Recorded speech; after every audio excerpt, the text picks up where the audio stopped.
Hello, good day, magandang araw. Ako nga pala si Teacher Marvin, your loving and kind blonde teacher here in Thailand. Okay, so let's continue learning about consonants. So this time, I will give some examples of words. Okay, first, we have letter B, bulan, bulan. Letter D, do, do. Letter F, fuck, fuck. Letter G, gulam, gulam. Letter H, heck, heck, heck. Letter K, karang, karang. Letter L, lbung, lbung.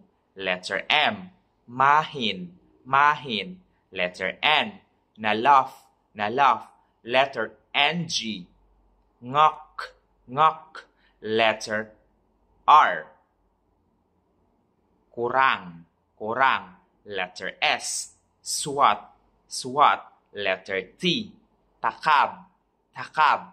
Letter W, wak, wak. Letter Y, yaot, yaot. Okay, reminders, di blaan, landa talo, yagum daan di letter R.